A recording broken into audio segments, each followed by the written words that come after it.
जोहार जय मूल निवासी। साकेत बचाओ विरासत बचाओ इस अभियान की शुरुआत होते ही ब्राह्मण और ब्राह्मणवादी लोग जो है, खासकर संघ से जुड़े हुए ब्राह्मण और ब्राह्मणवादी लोग हरकत में आए हैं। उनकी हरकतें शुरू हो गई, हलचल शुरू हो गई है। पिछले महीने की 23 तारीख को यानी 23 मई को हमने वामन मेश्राम जी और प्राध्यापक विलास खरात जी का एक बड़ा इंटरव्यू किया, बड़ी चर्चा की। और उसके बाद उस पर जो प्रतिक्रिया आई, खासकर ब्राह्मण और ब्राह्मणवादी लोगों ने जो प्रतिक्रियाएं दी, उस पर हमने अलग से उनका इंटरव्यू लिया। जो आरोप उन पर किए गए, जो सवाल उनसे पूछे गए, जो गाली गलौज और जो धमकियां दी गई, उस पर हमने उनसे सवाल पूछे। और वो वीडियो भी हमने इस महीने के 9 तारीख को यानी 9 जून को हमने फिर से एक बड़ा इंटरव्यू लिया। और उसमें उन्होंने कई सारे बातें उसमें रखी, जो सवाल उनसे पूछे गए थे, जो आरोप किए थे, उन सभी सवालों के जवाब और सभी आरोपों का खंडन उन्होंने किया।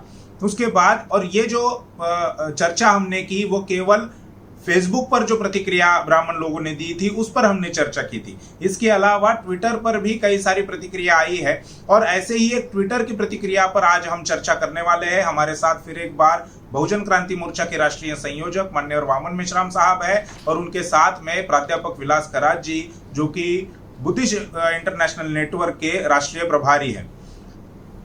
मुद्दा यह है आज के चर्चा का कि सोमनाथ मंदिर के बाहर एक बोर्ड लगा हुआ था। बोर्ड पर लिखा था, असंवैधानिक भाषा का उपयोग करते हुए लिखा था कि हरिजनों को अंदर आना मना है, यानी हरिजन अंदर प्रवेश नहीं कर सकते।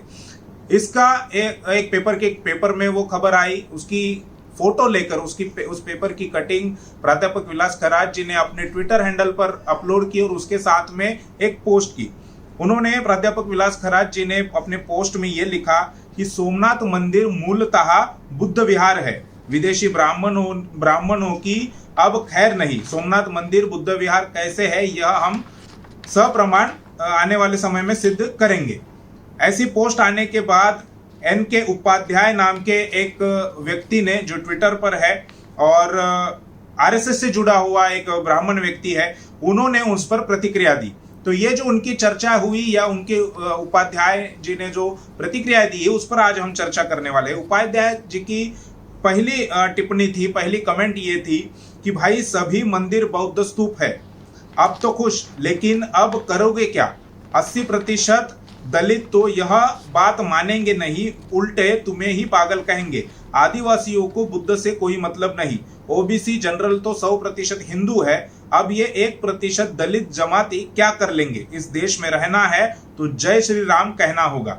इस एक कमेंट में उन्होंने कई सारे मुद्दे छेड़े हैं। उसमें सबसे पहला मुद्दा, यानी उन्होंने कन्फेशन किया है, वो ये कि हमने सभी जो मंदिर विहार थे, बौद्ध स्तूप थे, उसको तोड़कर मंदिर बनाए हैं।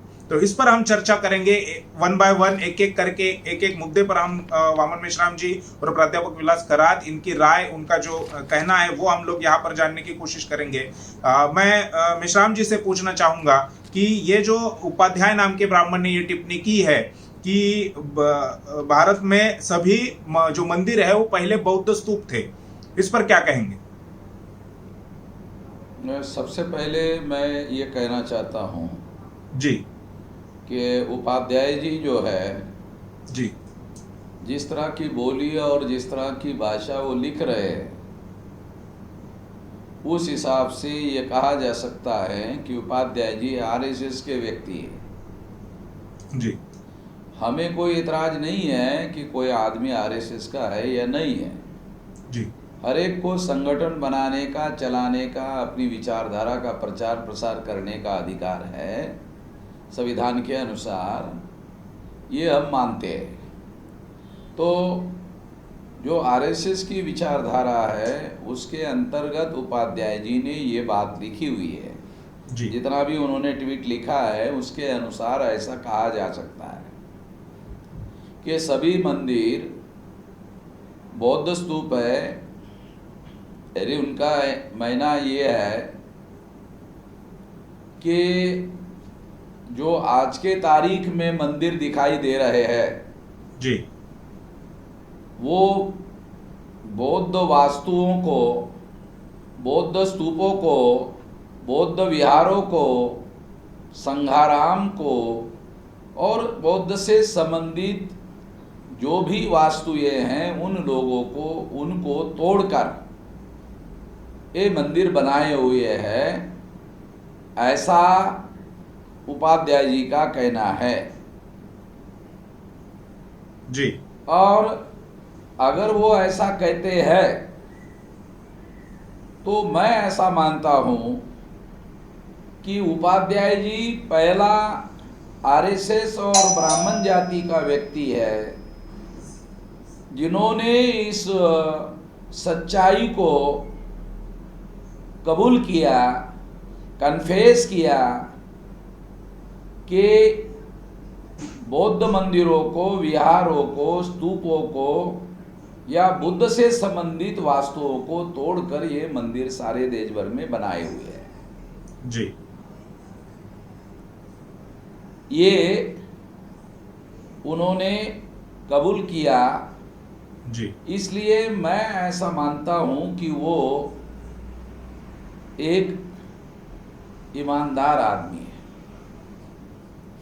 वैसे ब्राह्मणों में ईमानदार लोगों की बहुत कमियां है, मगर उपाध्याय जी ईमानदार है ऐसा मैं मानता हूं, जी। क्योंकि उन्होंने इस बात को कबूल किया। जी। वैसे दूसरी एक बहुत महत्वपूर्ण बात है, वो बात ये है कि जो भी किसी न किसी प्रकार के आंदोलनों में सहभागी जो ब्राह्मण हैं वो व्यक्तिगत रूप से बहुत सारी सच्चाइयां जानते हैं। जी। सबसे पहली सच्चाई ब्राह्मण क्या जानते हैं? वो जानते हैं कि हम विदेशी हैं, हम भारत के मूल्यवासी नहीं हैं। लगभग हर आंदोलन में शामिल अभ्यास करने वाला जो ब्राह्मण है, विवेकशील विचारशील जो ब्राह्मण है, वो हर ब्राह्मण इंडिविजुअल इस बात को जानता है कि हम लोग भारतीय लोग नहीं हैं, विदेशी लोग हैं। और ये बात वो उनके परिवार में जानते हैं, परिवार के मुखिया से उनको अपने परिवार में ये जानकारी मिलते रहती है। जी। और इस वजह से हर ब्राह्मण का उद्देश्य, विचार और व्यवहार उसमें एक खास खालिश विदेशीपन नजर आता है। विदेशीपन खास शब्द मैं यूज कर रहा हूं, विदेशीपन नजर आता है, जबकि भारतीयपन नजर आना चाहिए। जी। मगर उनके उद्देश्य, विचारधारा, कार्य, कार्यक्रम और व्यवहार में एक खालिश किस्म का विदेशीपन नजर आता है। वो अपने आप नजर नहीं आता है, वो विचार पूर्वक आता है, जानकारी के आधार पर आता है। इसलिए मैं ऐसा मानता हूं कि लगभग हर ब्राह्मण इस बात को जानता है, मानता है, अपने आप को अपने हद तक जानता है, मानता है, मगर सार्वजनिक रूप से कभी भी इस बात को कबूल नहीं करता, कन्फेस नहीं करता। जी। उपाध्याय जी उसमें एक अलग ब्राह्मण व्यक्ति है और मैं ऐसा मानता हूं कि वो एक ईमानदार व्यक्ति है और इस वजह से उन्होंने इस बात को स्वीकार किया। जी। और स्वीकार करने के बाद उन्होंने कहा ठीक है, हमने ऐसा किया, क्या कर लोगे? जो ट्वीट में उन्होंने लिखा, जी। क्या कर लोगे? ये केवल ब्राह्मण ही ऐसा लिख सकता है, बोल सकता है, और कोई दूसरा आदमी ऐसा नहीं कर सकता, क्योंकि इसमें उन्होंने बहुत सारी बातों को कि तुम क्या कर सकते हो। 80% जो दलित है वो इस बात को नहीं मानते हैं। जी। ये उपाध्याय जी का कहना है। जी। जी। अब उपाध्याय जी को ये परसेंटेज की जानकारी कहां से मिली, ये तो वही बता सकते हैं। जी क्योंकि कोई भी विवेकशील जो शेड्यूल कास्ट का व्यक्ति है वो कोई भी ब्राह्मण के समर्थन में खड़ा होने के लिए तैयार नहीं है भारत में। हाँ, उसको आप एमएलए बना दो, एमपी बना दो, मिनिस्टर बना दो, गुलाम बना दो, दलाल बना दो, भड़ुआ बना दो और फिर उसका इस्तेमाल करो। हाँ, ऐसा होता है, ऐसा हो रहा है जी और इसका सारा शुरुआत जो है ये गांधी जी के द्वारा, कांग्रेस के द्वारा सबसे ज़्यादा इसकी शुरुआत की गई है और उसी परंपरा का प्रचलन का उपयोग बीजेपी के लोग कर रहे हैं। बीजेपी कह रहे हैं, आरएसएस के लोग कहते हैं कि नहीं नहीं नहीं, हम तो कांग्रेस से अलग है, मगर हम जानते हैं कि इस परंपरा का निर्वहन जो गांधी जी ने किया था, नेहरू ने किया था, कांग्रेस ने किया था, वही तरीका आरएसएस बीजेपी के लोग भी अपने राजनीति में करते हुए दिखाई देते हैं। जी एक तो ये बात हम लोग इस मौके पर कहना चाहते हैं। जी वो ये भी कहते हैं कि वो तो आपकी बात नहीं मानेंगे जी और वो लोग आपको पागल कहेंगे। ये अभी तक कोई शेड्यूल कास्ट का आदमी हमें नजर नहीं आया कि वो हम लोगों को, जो हम इस तरह की बातें कह रहे हैं, वो हमको उसने पागल कहा हो और ब्राह्मण का समर्थन कर दिया हो। तो ब्राह्मण का समर्थन करने के लिए कोई शेड्यूल कास्ट का स्वाभिमानी आदमी, जी विवेकशील और विचारशील आदमी आया नहीं है।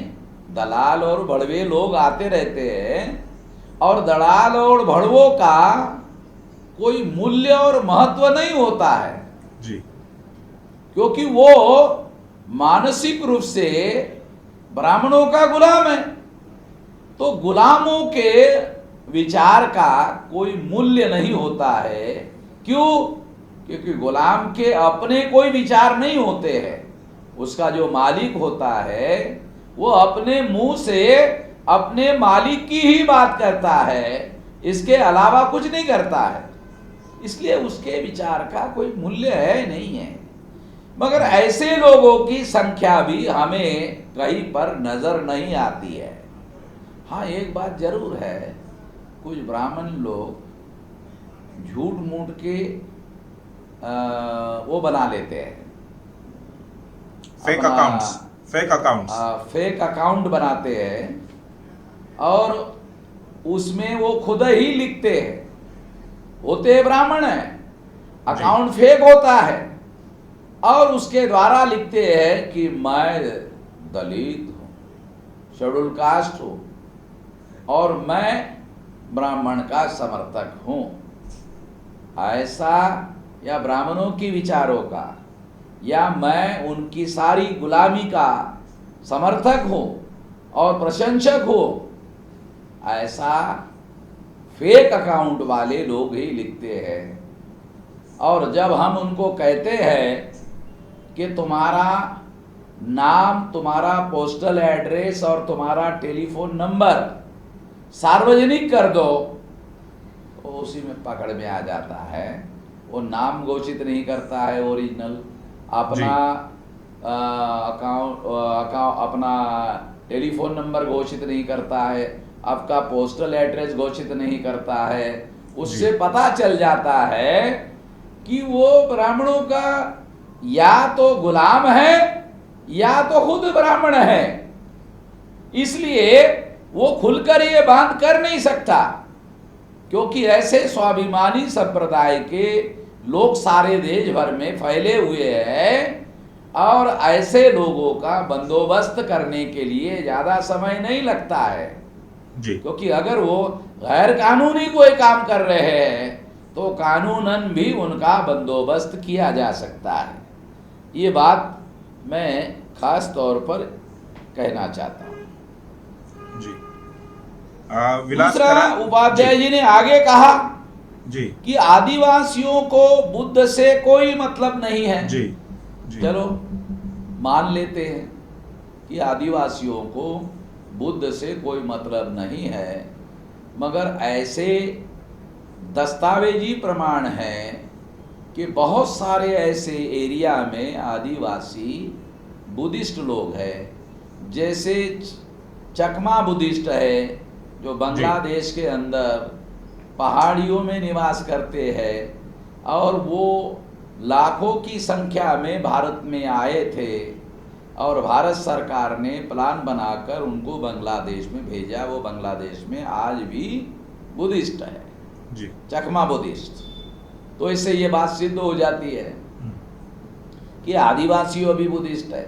जी इवन अगर झारखंड ले लिया जाए, झारखंड में छोटा नागपुर है और वहाँ नाग ट्राइब है, और ये जो नाग ट्राइब है ये तो अगर हिस्टोरिकली देखा जाए तो ये नाग लोग जो है ये बुद्धिस्ट लोग हुआ करते थे। एक तो ये हिस्टोरिकल बात में उपाध्याय जी के माध्यम से मौका मिला इसलिए ये बात कहना चाहता हूँ। जी दूसरी बात ये कहना चाहता हूँ, चलो ठीक है थोड़ी देर के लिए, कि आदिवासियों को बुद्ध से कोई लेना देना नहीं है, तो आदिवासियों को ब्रह्मा से लेना देना है, विष्णु से लेना देना है।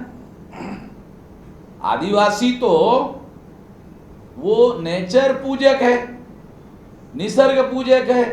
जी इस आधार पर भी आदिवासी ब्राह्मण धर्म के विरोधी है, वो उसके समर्थक नहीं है।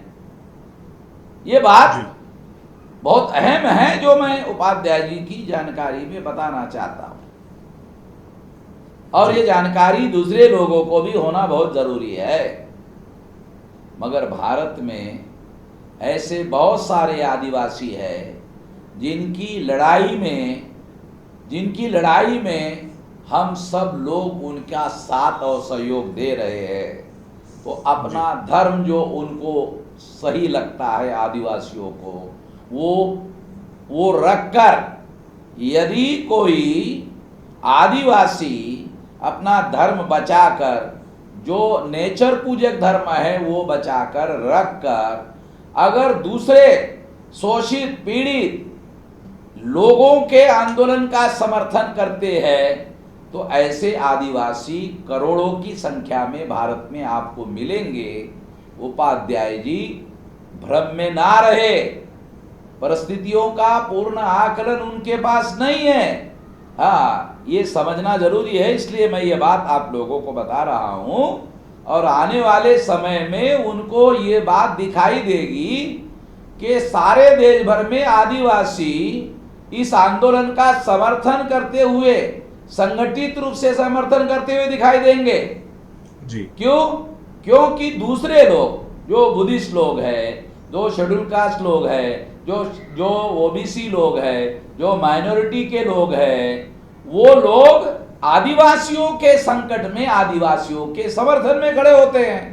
तो आपस में संकट में मजलूम और मजलूम आपस में मिलजुल कर, अत्याचारित और अत्याचारित मिलजुल कर लड़ाई लड़े, ये तो समझदारी की बात है। और ये समझदारी की बात को समझना, जानना बहुत ज्यादा जरूरी है। अब और आगे एक बात उपाध्याय जी ने लिखा, वो भी बहुत महत्वपूर्ण है। वो उसमें लिखा, एक तो ओबीसी के लोग हैं और दूसरा जनरल लोग हैं।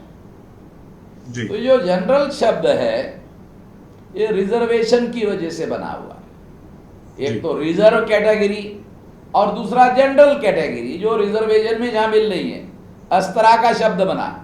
तो इससे लोगों को समझ में नहीं आएगा कि ये जनरल का क्या मतलब है। तो ओबीसी का मतलब तो लोगों को समझ में आता है, मगर जनरल का मतलब लोगों को समझ में नहीं आता। वो मतलब है ब्राह्मण, क्षत्रिय और वैश्य। एक तो ये जनरल है जी। दूसरा और एक जनरल कैटेगरी है जो ब्राह्मण धर्म शास्त्रों में जिनको शूद्र लिखा गया है। शूद्र माना गया है, और इसके बावजूद भी उनको रिजर्वेशन नहीं मिलता, इसलिए वो जनरल कैटेगरी में है। और आजकल ऐसी बहुत सारी जातियां, नॉर्थ इंडिया में जाट है, गुजरात में लेवा कड़वा पटेल है, महाराष्ट्र में मराठा है, और साउथ इंडिया में वहाँ की जातियां है जिनको मंडल में ओबीसी में शामिल नहीं किया गया है। ऐसी जातियां रिजर्वेशन की मांग का आंदोलन कर रहे हैं। इसका मतलब ये है कि जो भ्रम ब्राह्मणों ने उनके अंदर निर्माण किया था, उस भ्रम से वो अपने आप को अलग कर रहे हैं, ऐसा दिखाई देता है। ये बात जानना और समझना बहुत ज़्यादा ज़रूरी है, और इसलिए ये बात मैंने स्पष्टीकरण देना जरूरी हो समझा। तो इसलिए जो ओबीसी का मुद्दा है, ओबीसी जो हमारे जानकारी में है, चौधरी विकास पटेल जो राष्ट्रीय पिछड़ा वर्ग मोर्चा के राष्ट्रीय अध्यक्ष है, उनका कहना है कि जो बुद्ध की विरासत है, जो मौर्य की विरासत है, वो विरासत हम मूल निवासियों की, ओबीसी की भी विरासत है जी। और इसलिए ये आंदोलन हमारा भी आंदोलन है, और इस आंदोलन का हम ना केवल समर्थन करेंगे बल्कि इस आंदोलन को जहां जहां जरूरी है उसको हम लीड करेंगे, मोबिलाइज करेंगे, ऐसा उन्होंने वीडियो बनाकर घोषित किया है। ये बात उपाध्याय जी के माध्यम से हम सारे देश भर में बताना चाहते हैं, इसलिए वो भ्रम में ना रहे। परिस्थितियां अब इतना आसान नहीं है, क्योंकि ब्राह्मणों को मुसलमानों के विरोध में फसाद करने के लिए ओबीसी चाहिए। ब्राह्मणों को ओबीसी हक और अधिकार देने के लिए नहीं चाहिए जी। ब्राह्मणों को ओबीसी फसाद करने के लिए चाहिए, ब्राह्मणों को ओबीसी दंगा करने के लिए चाहिए, ब्राह्मणों को ओबीसी मुसलमानों का विरोध करने के लिए चाहिए, ब्राह्मणों को ओबीसी मारकाट करने के लिए चाहिए, ब्राह्मणों को ओबीसी हक और अधिकार देने के लिए नहीं चाहिए। इसलिए जब मंडल कमीशन का आंदोलन, ओबीसी का आंदोलन, अधिकार का आंदोलन शुरू हुआ था, तो ओबीसी के इस अधिकार को काउंटर करने के लिए ही संघ परिवार ने, विश्व हिंदू परिषद ने ये आंदोलन शुरू किया था, ताकि ओबीसी को हक और अधिकार ना मिल सके। इसी की वजह से ओबीसी का मंडल लागू भी हो गया, मगर उनको उसका फायदा नहीं हुआ, क्योंकि अंदरूनी उन्होंने इस बात को काउंटर किया, सैबोटेज किया। ये बात अब लोगों को समझ में आ रही है, ओबीसी के लोगों को समझ में आ रही है। इसलिए ओबीसी के लोग सारे के सारे अपने को हिंदू कहते हैं। ये कहना उपाध्याय जी, ये बात सही नहीं है। जनरल के बारे में, ब्राह्मणों के बारे में, क्षत्रियों के बारे में, वैश्यों के बारे में आप कह सकते हो, मगर ब्राह्मणों के शास्त्रों में क्षत्रियों के बारे में ये लिखा हुआ है कि क्षत्रियों को 21 बार परशुराम ने निक्षत्रिय किया, और जब क्षत्रानियां विधवा हो गई तो वो विधवा क्षत्रानियां ब्राह्मण देवता के पास गई और ब्राह्मण देवताओं को कहने लगी कि इस पृथ्वी को क्षत्रिय विहीन नहीं रखा जा सकता और हमसे क्षत्रिय पैदा करो। तो ब्राह्मणों के शास्त्र में लिखा, ऐसा बाबा साहब आम्बेडकर ने अपने फिलॉसफी ऑफ हिंदुइज्म में लिख कर रखा हुआ है, रिकॉर्डेड है, एविडेंस के तौर पर बोल रहा हूं जी। और भारत सरकार ने उसको पब्लिश किया हुआ है, महाराष्ट्र सरकार ने पब्लिश किया हुआ है, और दिल्ली में जो हिंदी ट्रांसलेशन है वो भारत सरकार ने पब्लिश किया हुआ है। वो सारा रिकॉर्डेड बातें मैं आपको बता रहा हूं, उसमें ये लिखा हुआ है। और फिर ब्राह्मण देवता प्रसन्न हुए और उन्होंने उन विद्रा क्षत्रावनियों से क्षत्रिय पैदा किए, ऐसा ब्राह्मण धर्म शास्त्रों में लिख के रखा हुआ है। इतनी अपमानजनक बातें क्षत्रियों के बारे में ब्राह्मणों ने अपने धर्म शास्त्रों में लिखी है। क्या ये कहा जा सकता है कि ब्राह्मणों का धर्म क्षत्रियों का भी धर्म है? बिल्कुल नहीं कहा जा सकता। तो इसलिए जो भी जागृत लोग हैं, जो भी क्षत्रिय जागृत लोग हैं, वो ब्राह्मणों के झांसे में फंसे हुए हैं, ऐसा मैं नहीं मानता, ऐसा मैं नहीं मानता। तो इसलिए ये बात भी पूर्णतः सत्य है, ऐसा नहीं कहा जा सकता। और जहां तक वैश्य वर्ण के लोग हैं, उनको जब तक चाहे बीजेपी की सरकार हो, चाहे कांग्रेस की सरकार हो, जब तक उनको व्यापार उद्योग में फायदा मिलता है, तब तक वो अपने फायदे के लिए अपने को कुछ भी कहते रह सकते हैं। मगर गीता में एक श्लोक है, वो श्लोक में लिखा हुआ है, ये रिकॉर्डेड बात बता रहा हूं। गीता ब्राह्मणों का धर्म ग्रंथ है, ब्राह्मण धर्म का धर्म ग्रंथ है। गीता हिंदू धर्म का धर्म ग्रंथ नहीं है, क्योंकि हिंदू शब्द जो है बहुत ज्यादा अभी प्रचलन में आया है, और वो प्रचलन में अंग्रेजों के समय से आया हुआ है। इसको ब्राह्मणों ने अपने आप को छुपाने के लिए इस्तेमाल किया है।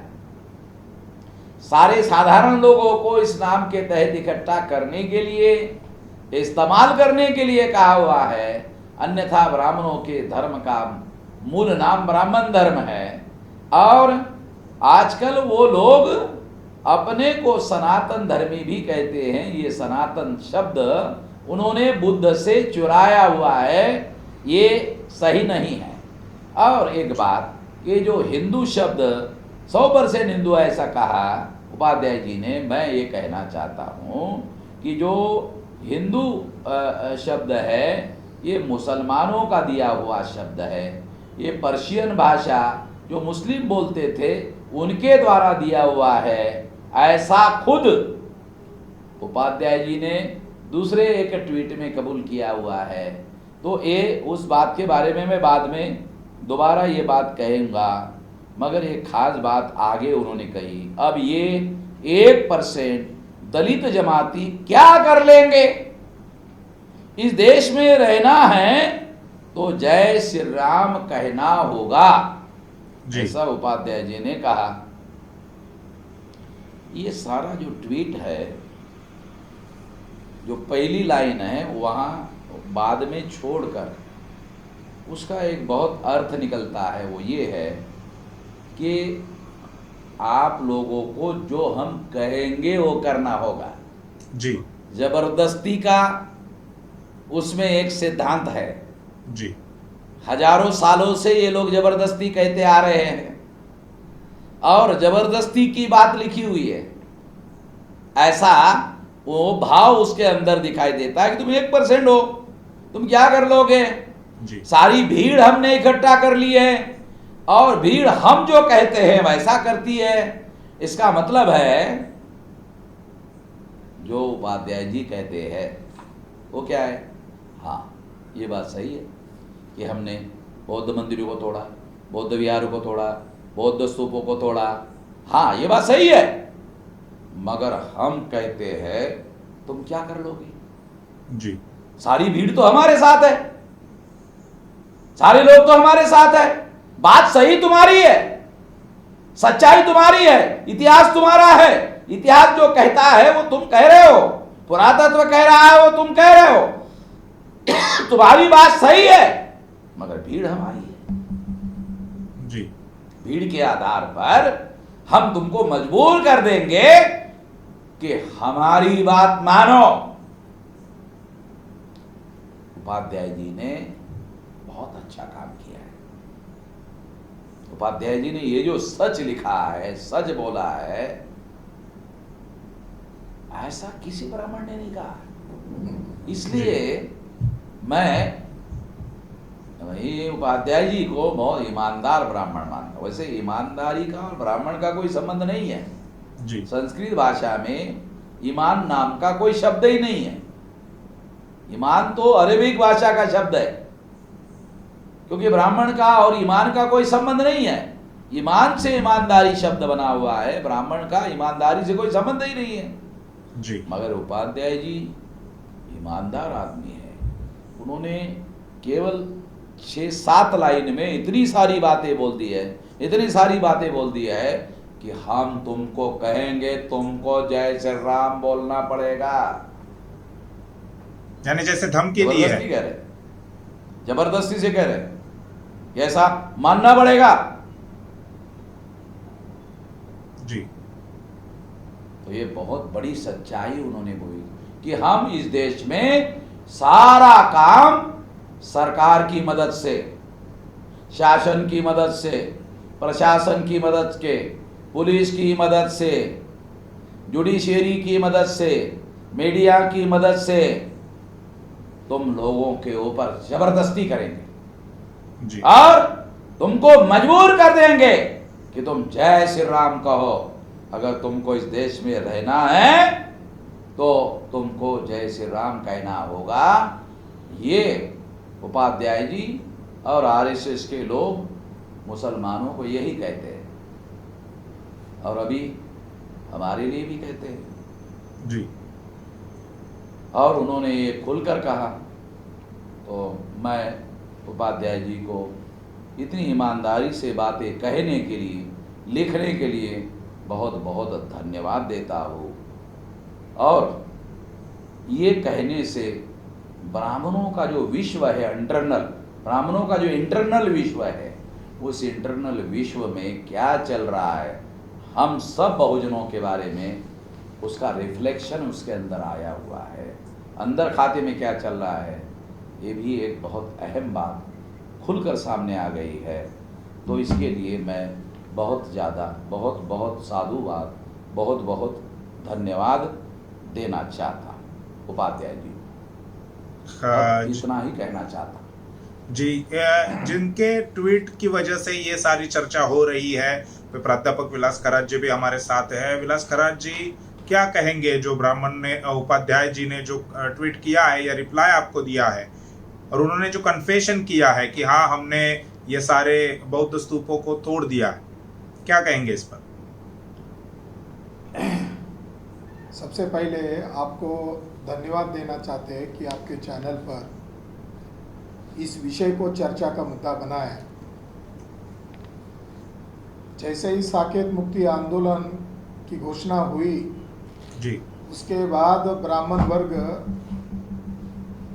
प्रतिक्रिया करने के लिए बड़े पैमाने पर सक्रिय हो गए। गाली गलौज करना, धमकियां देना।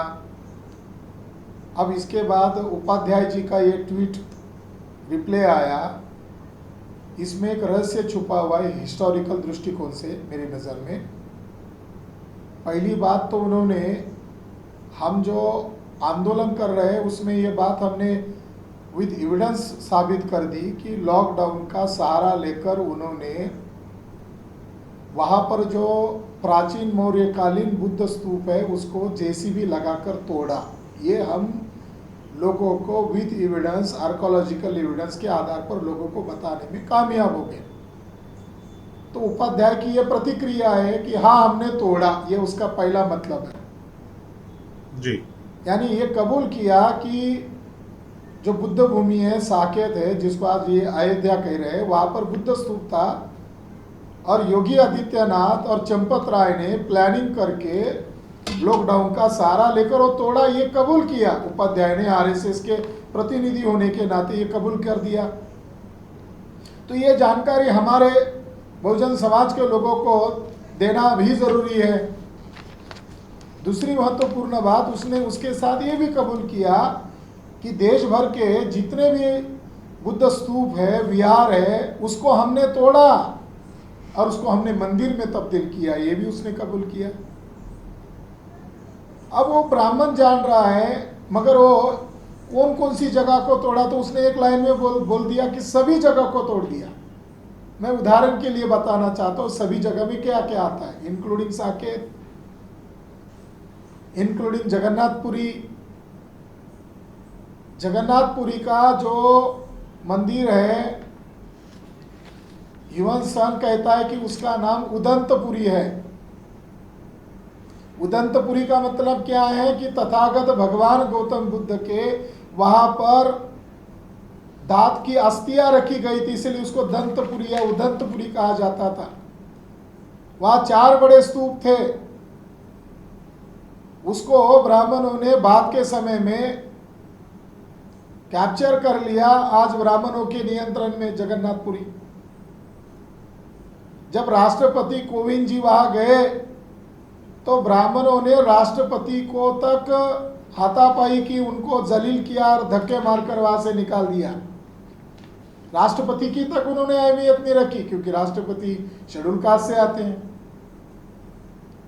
राष्ट्रपति ने चिट्ठी लिखा प्रधानमंत्री को कि मेरे साथ बदसलूकी किया, अभी तक उसका कोई फैसला नहीं हुआ। वहां भी अछूतों को आना मना ऐसे बोर्ड लगाए जाते। क्यों लगाए जाते हैं? जो अछूत है, डॉक्टर बाबा साहब अम्बेडकर कहते हैं, वो अछूत नहीं है। ब्राह्मणिज्म एंड बुद्धिज्म का जो बैटल हुआ, इसकी प्रतिक्रिया में जोर जबरदस्ती से कट्टर जो बुद्धिस्ट लोग हैं उनको अछूत बनाया गया है। तो ब्राह्मणों को डर है कि अंदर आ जाए तो इनके सब कॉन्शियस माइंड में बुद्धिज्म है, ये दिखाई देगा और वो पहचान लेगा, इसका डर उन्हें। जगन्नाथपुरी बुद्धिस्ट प्लेस है। 1895 के जजमेंट में भी, बुद्ध गया के जजमेंट में भी डिक्लेयर हुआ। हम और आगे चले जाते हैं। काशी के जो भी मंदिर आज कहे जाते हैं, ये मूलतः बुद्धिस्ट विहार है, संगाराम है। जैसे साकेत में 20 संगाराम थे और 4 बड़े बुद्ध स्तूप थे, उसी तरह काशी में जितने भी घाट है ये सारे बुद्धिस्ट प्लेस है, और जितने भी मंदिर है वो बुद्धिस्ट प्लेस है। युवन संघ और फैया ने मान्य किया। हम आगे जाते हैं मथुरा। तो मथुरा बहुत महत्वपूर्ण प्लेस है इस हिस्टोरिकल रूप से कि सम्राट अशोक का गुरु की वो जगह है। सम्राट अशोक के गुरु का नाम है बनते उपगुप्त, वो उपगुप्त की जगह है। फैयान और युवन संघ ने यह कबूल किया कि वहां पर 3000 के रूप में 3000 की संख्या में भिक्खु रहते थे। वहां भी 20 संगाराम उन्होंने देखे, और वहां अधिक मात्रा में बुद्ध स्तूप है। जैसे बुद्धा के भी बुद्ध स्तूप है, साथ ही साथ सारिपुत्त का भी है, भिक्खु आनंद का भी वहां पर है, राहुल भक्ते उनका भी वहां पर है, उपगुप्त का भी वहां बुद्ध स्तूप नजर आया। तो हिस्टोरिकल रूप से राजा कनिष्क ने वहाँ बुद्धिस्ट कल्चर को ज़्यादा डेवलप किया, ज़्यादा ट्रेड वहाँ होता था। तो हिस्टोरिकल रूप से वहाँ बुद्धिस्ट अवशेष है, उसके ऊपर भी मथुरा के ऊपर भी उन्होंने कब्जा किया। हम इधर साउथ इंडिया में आते हैं तो पंढरपुर नामक एक इलाका है सोलापुर में। ये पंढरपुर कोई और नहीं है, बाबा साहब अम्बेडकर कहते हैं ये पंढरपुर या पांडुरंग जो शब्द है ये बुद्धिज्म से ही आया है। ब्राह्मण लोग इसके बारे में कई सारी मिथ्या बातें बताकर बुद्धिज्म से उसको डिस्कनेक्ट करना चाहते हैं। पंढरपुर जो है ये बुद्धिस्ट प्लेस है, विट्ठल जिसको कहते हैं। हम और आगे नीचे चल जाते हैं तो हैदराबाद बालाजी जिसको कहते हैं, बालाजी की एक परंपरा है कि विद फैमिली लोग जाते हैं और बालों अपने केस का वपन करते, केस को काटते हैं, अर्पण करते हैं। यानी एकमात्र ऐसा भगवान है पूरे देश भर में कि करोड़ों की आय होती है उन लोगों के जो बाल डोनेट होते हैं। तो बाल क्यों डोनेट किए जा रहे हैं? वो भिक्खुओं की परंपरा है, श्रामणेर की परंपरा है। तो बालाजी कोई और नहीं है, वो बुद्धा है। आप केरला चले जाओ, पद्मनाभ जो मंदिर है, पद्म जो शब्द है ये पद्म बुद्धिज्म से आया हुआ है। तो हिस्टोरिकल रूप से उपाध्याय मान रहे हैं, मगर हमारे बहुजन समाज को हम ये बताना चाहते हैं कि वो जो मान्य कर रहे हैं उसके पीछे सच्चाई यही है कि ब्राह्मण लोग आक्रांता लोग हैं, ब्राह्मण लोग आतंकवादी लोग हैं। ब्राह्मणों ने तर्क न्याय के आधार पर बुद्धिज्म को नहीं हराया, बल्कि हिंसा का सहारा लेकर उन्होंने बुद्धिज्म को हराया। इसका उदाहरण है केरला का शंकराचार्य ब्राह्मण। कुमारिल भट्ट और शंकराचार्य ने पूरे देश भर में हमले किए। बुद्ध गया में खुद शंकराचार्य ने 7वीं शताब्दी में हमला किया। आधी जगह आज शंकराचार्य के नाम पर है। महाबोधि टेम्पल एक्ट केवल नाम मात्र बना हुआ है। जो आधी जगह है जहाँ पर आज भी लाखों की तादाद में छोटे बड़े बुद्ध स्तूप है, उस पर शंकराचार्य का नाम लिखा हुआ कि शंकराचार्य की जगह है। शंकराचार्य तो केरल में पैदा हुआ, बुद्ध गया में शंकराचार्य का क्या काम है? जो मूल जगह है बुद्ध गया की, उसके अंदर शिवलिंग है और उन्होंने उसके ऊपर कैप्चर किया था। फिर 1895 में उसको फ्री कर दिया कि ये बुद्धिस्टों का है। तो मैं एक शंकराचार्य का एक उदाहरण इस मौके पर देना चाहता हूँ। जो शांकर भाष्य में लिखा गया है वो कहता है कि पूरी धरती, पूरा भारत जम्बूद्वीप बौद्धों से भरा पड़ा है। हम ब्राह्मणों की कुछ नहीं चल रही थी। फिर हम लोगों ने क्या किया? हमने देखा कि राजा महाराजा बौद्धों के सामने शरणागत होते थे, भिक्षुओं के सामने शरणागत होते थे। उनका तत्व ज्ञान पाली भाषा में था, हमको पाली नहीं समझ आती थी।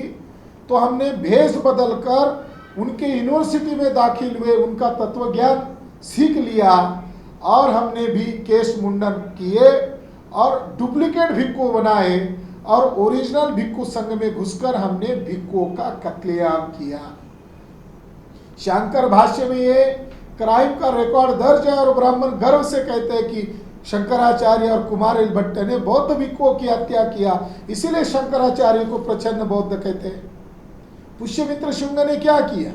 पुष्यमित्र शुंग ने तो भिक्षु और भिक्षुणियों का कत्लेआम करने का ऑर्डर किया और धोखे से मौर्य राजा बृहद्रथ की हत्या किया। तो ब्राह्मणों का चरित्र हिंसक है, आतंकवादी है और उन्होंने हिंसा का सहारा लेकर ये सारे बौद्ध स्थलों पर कब्जा किया है। आज ये मंदिरों में तब्दील उन्होंने किए हैं और उपाध्याय ने ये कबूल किया, साकेत मामले को लेकर भी कबूल किया और हिस्टोरिकल रूप से भी कबूल किया। ये पहला मुद्दा। और दूसरा मुद्दा है कि हमारे अंदर है हिंदू के नाम पर सारे लोग, तुम्हारे पास क्या है? ये जो उसने कहा है, हमारे शेड्यूल कास्ट के लोग, शेड्यूल ट्राइब के लोग, बैकवर्ड कास्ट के लोग, नॉमेडिक ट्राइब के लोग, ये मूलतः इस देश के मूल निवासी लोग हैं। बाबा साहब अम्बेडकर के अनपब्लिश राइटिंग की कुछ हिस्से मुझे पढ़ने को मिले। एक उनके राइटिंग में मैंने पढ़ा, बाबा साहब अम्बेडकर लिखते हैं कि ब्राह्मण लोग आरोप लगाते हैं बुद्ध के ऊपर और बौद्ध धर्म के ऊपर कि बौद्ध धर्म ये शूद्रों का धर्म है। तो जो कह रहे हैं कि वो हमारे अंडर है, कंट्रोल है, हमारे नियंत्रण में, हमने उनको गुलाम बनाया।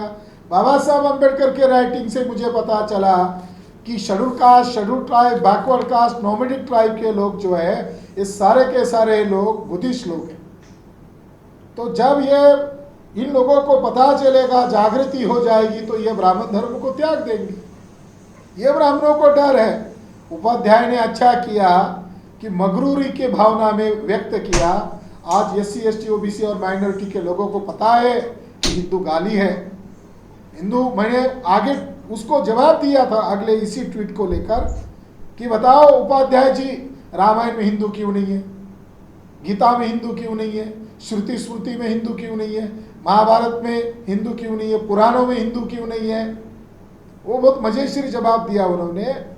मगर मैं इस मौके पर, इस सवाल पर, इस प्रतिक्रिया पर इतना ही कहना चाहता हूँ, खुद गोलवलकर हिंदू गाली है, जब उनको पूछा गया तो जवाब नहीं दे पाए।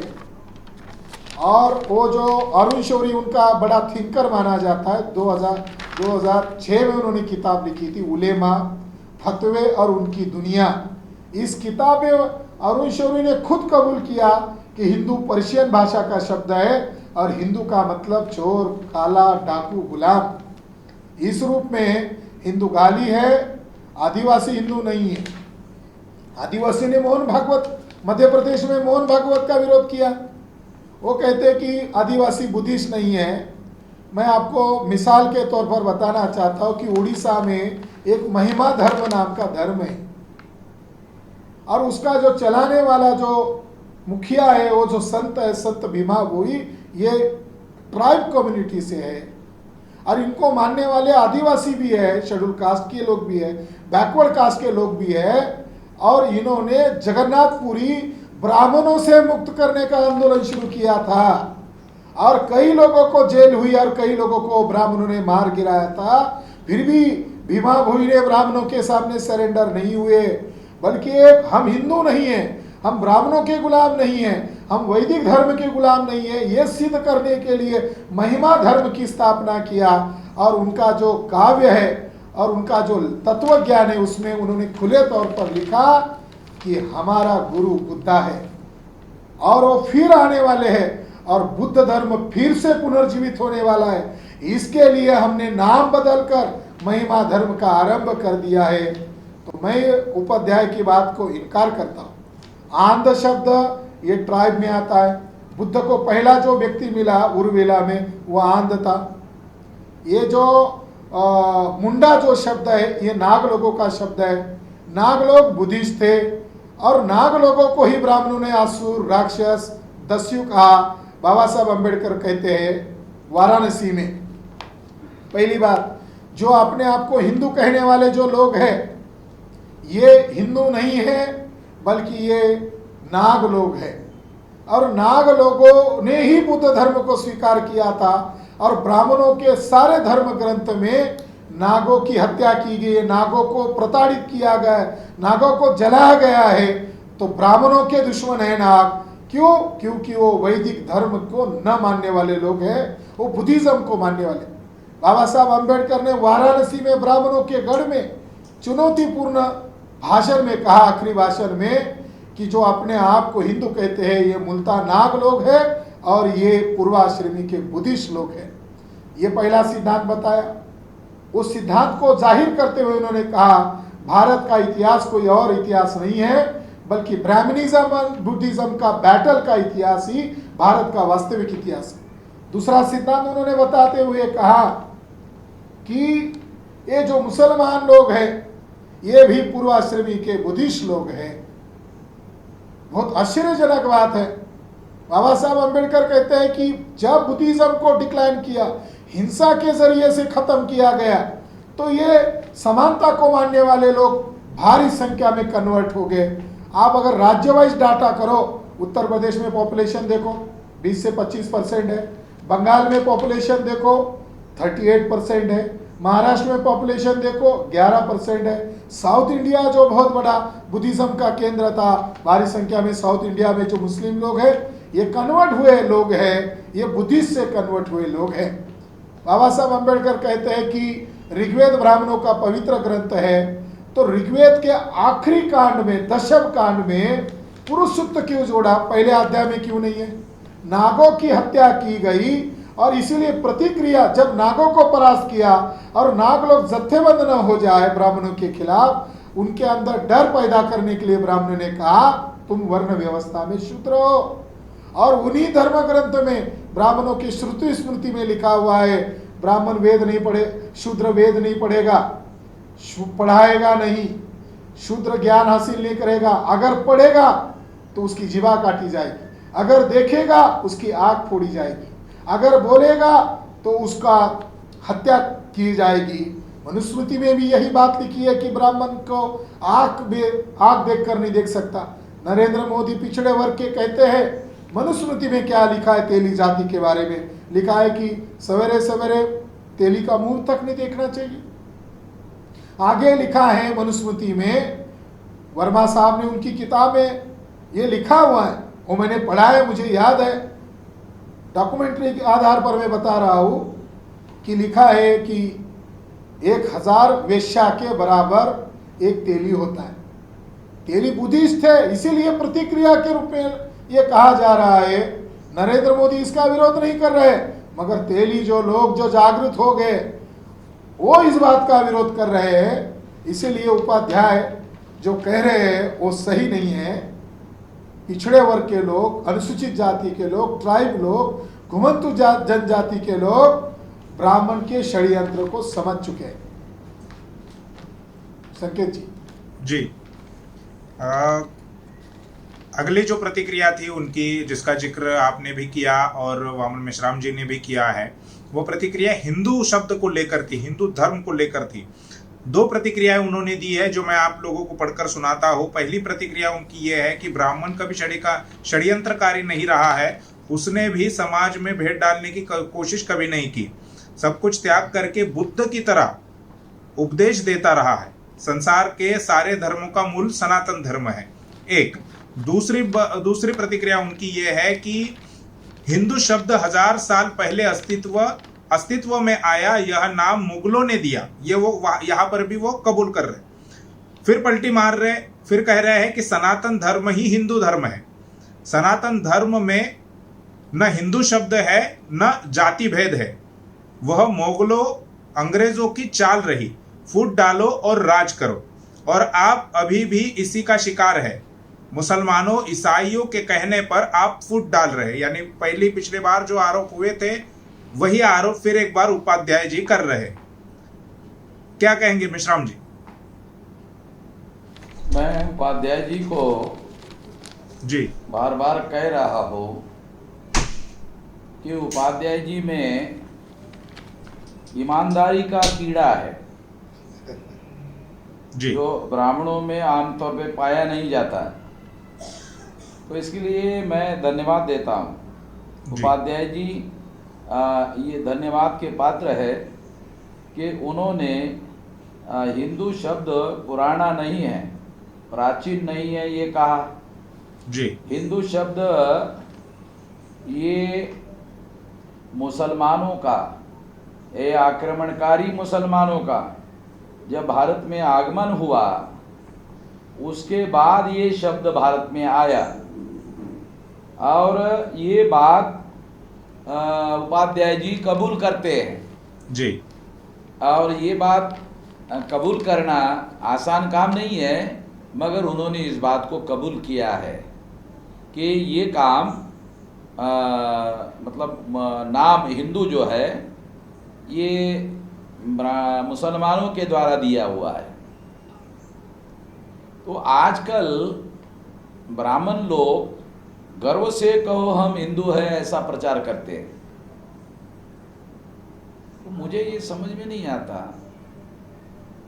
कि ब्राह्मण लोग मुसलमानों का विरोध भी करते हैं और मुसलमानों का ही दिया हुआ नाम अपने धर्म को, हिंदू धर्म, ये जो शब्द है हिंदू शब्द है, ये दिया हुआ नाम भी स्वीकार करते हैं।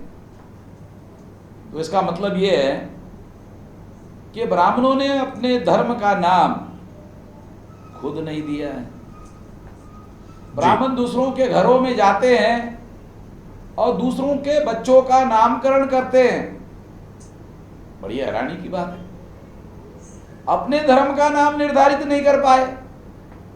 जी आजकल मुसलमान, वो भी आक्रमणकारी मुसलमान, आक्रांता मुसलमान, उनका दिया हुआ नाम स्वीकार करते हैं।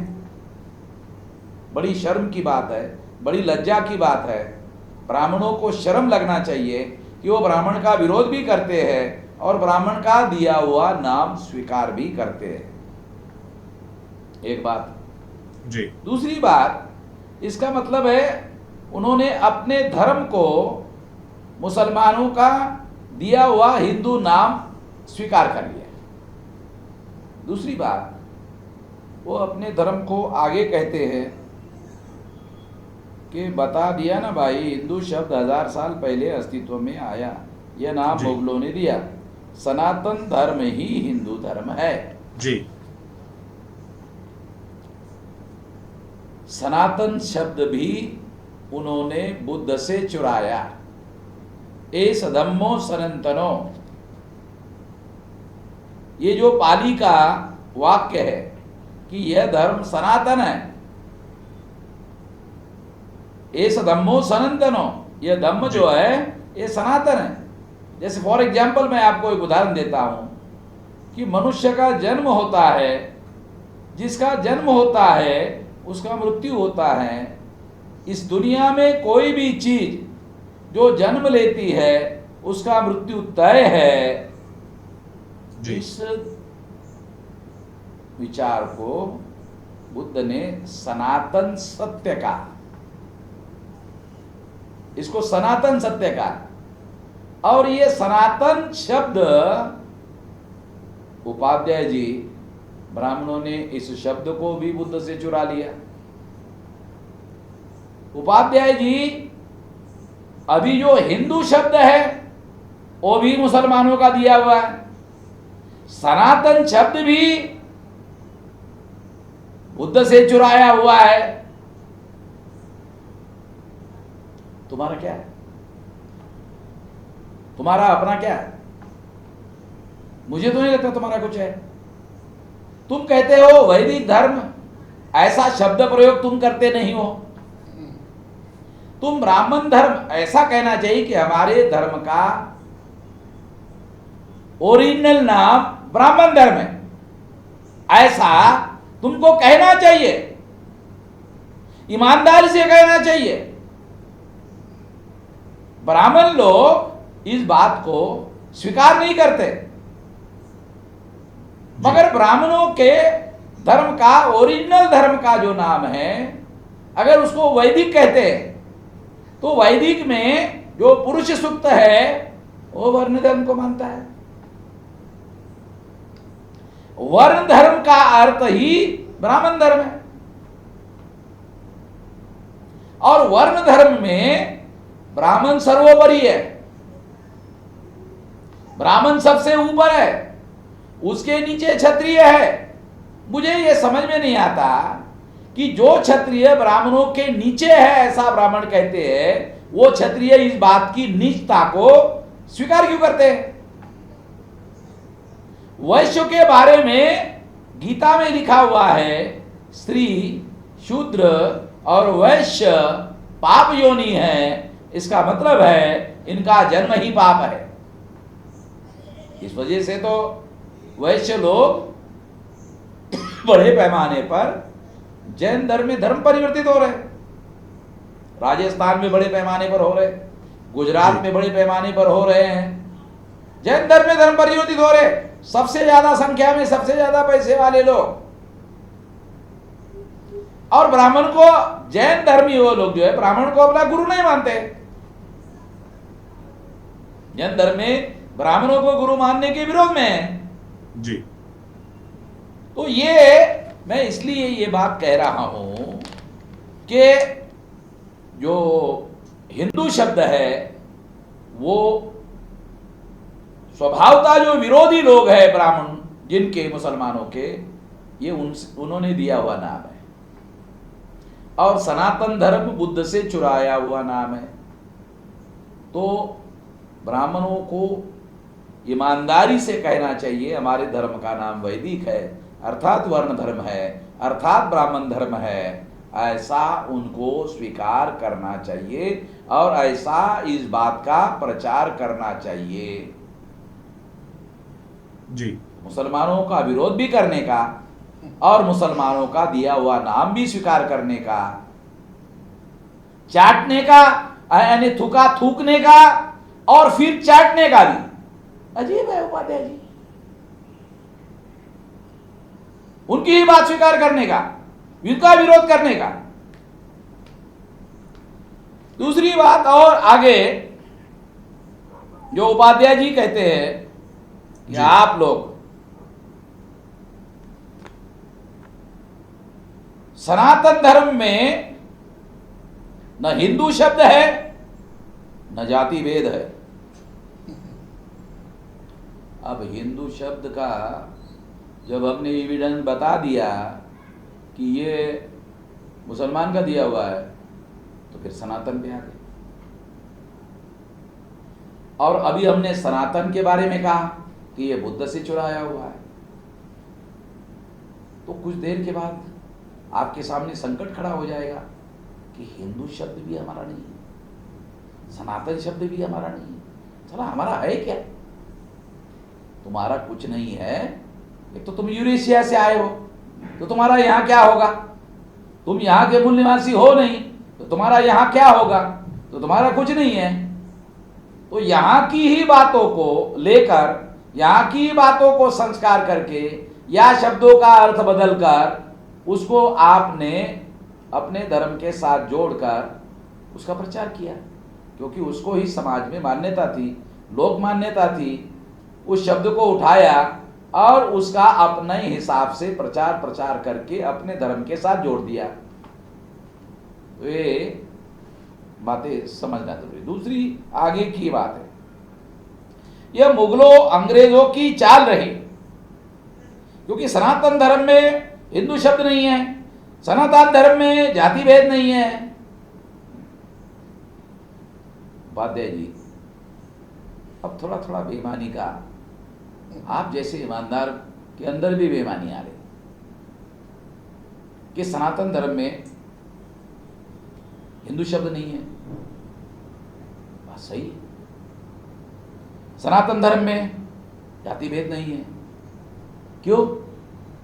सनातन धर्म बुद्धिस्ट है, बराबर है। सनातन धर्म तुम्हारा नहीं है, सनातन धर्म में हिंदू शब्द नहीं है, बात सही है। सनातन धर्म में जातिवाद नहीं है, ये बात भी सही है। मगर तुम जो प्रचलित अभी जो ब्राह्मण धर्म है उसमें जातिवाद नहीं है ऐसा कह रहे हो, ये झूठ का सहारा ले रहे हो उपाध्याय जी। इसमें सुधार करने की जरूरत है, आपको सुधार करना चाहिए। फिर दूसरी बात आप कहते हो कि ये मुगलों अंग्रेजों की चाल रही, फूट डालो और राज करो। मुगलों का राज जितने साल भी रहा, उस राज में आप लोगों ने मुगलों का समर्थन किया। आप मुझे बताओ उपाध्याय जी, आपने मुगलों के समय में मुगलों के विरोध में कोई आंदोलन चलाया? मुगलों के विरोध में आपने कोई आजादी का आंदोलन चलाया जैसे अंग्रेजों के विरोध में चलाया? बल्कि अंग्रेजों के विरोध में जब आप लोगों ने आंदोलन चलाया तो बहादुर शाह जफर को साथ में लेकर चलाया। बहादुर शाह जफर को अपना नेता तस्लीम किया, बहादुर शाह जफर को अपना नेता स्वीकार किया और उसके नीचे आपने उनका समर्थन किया। आपने खुद ही मुगलों का समर्थन किया। अब हमको कह रहे हैं मुगलों का फूट डालो। दूसरी बात और एक आप कह रहे हैं कि मुसलमानों ईसाइयों के कहने पर आप फूट डाल रहे हो। आप लोग की तरह बड़बड़ा रहे हो क्या उपाध्याय जी? या तो मुसलमानों के द्वारा, मुसलमानों के इशारे पर हम काम कर रहे हैं ऐसा कहो, या तो ईसाइयों के इशारे पर हम काम कर रहे हैं ऐसा कहो। मुसलमानों के इशारे पर कर रहे हैं ऐसा भी कह रहे हो, ईसाइयों के कहने पर कर रहे हो ये भी कह रहे हो। सारे दुनिया में ईसाई मुसलमानों का विरोध कर रहे हैं, मुसलमान ईसाइयों का विरोध कर रहे हैं। अगर मुसलमान ईसाइयों का विरोध कर रहे हैं, ईसाई मुसलमानों का विरोध कर रहे हैं, और आप कह रहे दोनों की बात मान करके हम कर रहे हैं, पागल हो गए क्या? भ्रम के शिकार हो गए उपाध्याय जी, मति भ्रम हो गया। जब मति भ्रम होता है तो साइकोलॉजिकल जो डॉक्टर होता है, साइकेट्रिक, उसके बाद जाना पड़ता है। तो आप थोड़ा सुधार कर लो, क्योंकि आपके जैसे ब्राह्मण बहुत कम रहे हैं अभी, तो आपका रहना बहुत जरूरी, क्योंकि आप ईमानदार किस्म के ब्राह्मण हैं, आप स्वीकार कर रहे हैं इस सारी बातों को। तो इसको सुधार करना जरूरी है कि हम दोनों के इशारे पर काम कर रहे हैं ऐसा आप कह रहे हैं। आपको कहना चाहिए नहीं नहीं नहीं नहीं, आप दोनों के नहीं, मुसलमानों के इशारे पर कर रहे हैं, आप ईसाइयों के इशारे पर कर रहे हैं, दोनों के इशारे पर काम कर रहे हैं ऐसा आप कहते हो। मैं आपको बताना चाहता हूं, न हम मुसलमानों के इशारे पर कर रहे हैं, न हम क्रिश्चियनों के इशारे पर कर रहे हैं। हमारा दिमाग पूरी तरह से साफ है, पूरी डॉक्यूमेंट्री एविडेंस है, पूरे पुरातात्विक एविडेंस है, उसके आधार पर बात कर रहे हैं। कोई भी बात बगैर सबूत के नहीं कर रहे हैं, और सबूतों से भी बहुत बड़ा सबूत पुरातत्व का है, उसके आधार पर बात कर रहे हैं। ऐसे हवा में नहीं तीर मार रहे हैं। ये बात जानना समझना बहुत ज़रूरी है। संकेत जी। तो विलास खराज जी, मेश्राम साहब ने तो कई सारे मुद्दे उस पर बताए, कई सारी जानकारी दी है। इसके अलावा अगर आपके पास इन मुद्दों पर कोई बात कहने की रह गई होगी तो आप वो बताइए कि उपाध्याय जी ने जो बताया है, जो कमेंट में लिखा है कि हिंदू शब्द मुगलों ने दिया हुआ है, वो शब्द सनातन धर्म ही हिंदू धर्म है, इस प्रकार की जो बातें उन्होंने कही है, और आरोप लगाया है कि आप मुसलमानों और ईसाइयों के कहने पर फूट डालने का काम कर रहे हैं। तो इसके बारे में आप कहिए। ब्राह्मणों का जो चरित्र है वो हमेशा धोखेबाजी का रहा है जी। उनका इस देश में कुछ भी नहीं है। वो यही के मूल्यवासी बहुजनों के ही शब्दों का सहारा लेकर आज तक धंधा चलाते आए।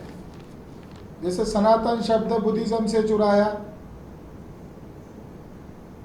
उसी तरह भगवा शब्द भी बुद्धिज्म से चुराया।